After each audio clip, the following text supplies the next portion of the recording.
Hey guys, what's up? You want to be entrepreneur? You want to know how to make money online? You want to be awesome? Okay, are you looking for a mentor? Are you looking to improve yourself? Self-improvement, self-awareness. All right. Are you looking to change your mindset toward things? All right. These are the books you're gonna pick up. I will put the link on the description down below where you can get all this book at. Let's say you want to learn about plumbing. Okay, you want to be a plumber. You don't come up to electrician and ask him, hey, how to be a plumber. What I'm trying to say is you gotta be careful who you listen to.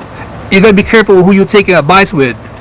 So let's break this thing down. Okay, Gary V, you know this guy, he's famous.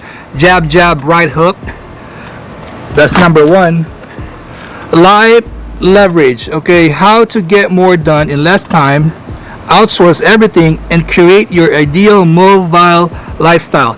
So this is what I do. I got people working for me in Pakistan, so I outsource the job. I outsource the work.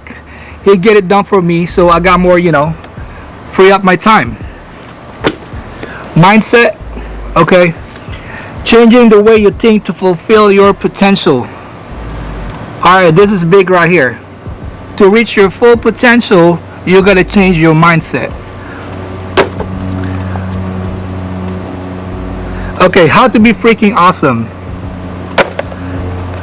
Mindset proven strategies will build up your brain, muscle, body, and business. The fitness mindset. So this is all about mindset. This is all about what you're feeding your brain. The link is on the description down below. Check it out. Let's go.